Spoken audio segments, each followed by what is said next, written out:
ವಿರುದ್ಧವಾದ ಒಂದು ಕೆಲಸವನ್ನು ಇವತ್ತೆಲ್ಲ ಮಾಡ್ತಾ ಬರ್ತಾ ಇದೆ. ಕರ್ನಾಟಕದ ಒಂದು ಹಿಸ್ಟ್ರಿಲಿ ಇವತ್ತು ಒಂದು ಕಪ್ಪು ಚುಕ್ಕೆಯ ದಿನ ಅಂತ ಹೇಳ್ಬೋದು. ರಾಜಭವನವನ್ನು ಇವತ್ತು ಕೇಸರಿ ಭವನ ಮಾಡಕ್ ಹೋಗಿದ್ದಾರೆ ಬಿಜೆಪಿ ಅವರಲ್ಲಿ. ಇವತ್ತು ನೀವೆಲ್ಲ ದಯವಿಟ್ಟು ಜ್ಞಾಪಕ ರಾಜಭವನ ನ್ಯೂಟ್ರಲ್ ಆಗಿ ಜನರ ಹಿತಕ್ಕಾಗಿ ಒಂದು ಕೆಲಸಗಳನ್ನ ಮಾಡ್ಕೊಂಡ್ ಬರ್ಬೇಕಾಯ್ತು.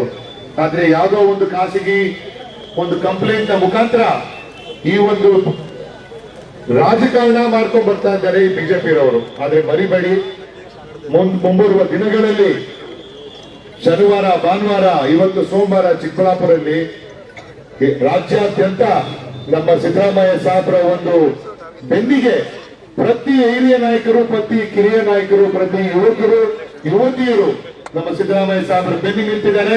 ಅವರ ಬೆನ್ನಿ ನಿಂತಿರ್ತಾರೆ. ಕೋಟ್ಯಾಂತರ ಜನ ಈ ಒಂದೇ ಸರ್ಕಾರದಲ್ಲ, ಹಿಂದಿನ ಸರ್ಕಾರದಲ್ಲೂ ನಮ್ಮ ಸಿದ್ದರಾಮಯ್ಯ ಸಾಹೇಬರ ಕಾಂಗ್ರೆಸ್ ಸರ್ಕಾರದಲ್ಲೂ, ಕಾಂಗ್ರೆಸ್ ಸರ್ಕಾರ ಎಲ್ಲ ನಾಯಕರ ನೇತೃತ್ವದಲ್ಲಿ ಕೋಟ್ಯಾಂತರ ಜನರಿಗೆ ಒಳ್ಳೆ ಬೆನಿಫಿಟ್ಗಳು ಸಿಗ್ತಾ ಇರೋದು ಬಿಜೆಪಿ ಅವ್ರಿಗೆ ನೋಡಕ್ ಆಗ್ತಾ ಇಲ್ಲ. ಅದಕ್ಕೆ ಯಾವುದೋ ಒಂದು ಚಿಕ್ಕ ವಿಷಯ ನಮ್ಮೆಲ್ಲ ಶಾಸಕರು, ಮಂತ್ರಿಗಳು, ಇನ್ನ ನಮ್ಮ ಸುಧಾಕರ್ ಸರ್ ಮುಂದೆ ಮಾತಾಡ್ತಾರೆ, ಅದಕ್ಕೆ ಬಹಳ ಹೆಚ್ಚು ಸಮಯ ಇಟ್ಕೊಳ್ಳಲ್ಲ.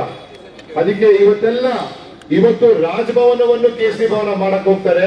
ನಿಮ್ಮ ಡಿಸಿ ಆಫೀಸು ನಿಮ್ ಯಾವ್ದನ್ನು ಕೇಸರಿ ಧ್ವಜ ತರಬಾರ್ದು ಅಂತ ನೀವೆಲ್ಲ ಇದನ್ನ ನೋಡ್ಕೋಬೇಕಾಗಿದೆ.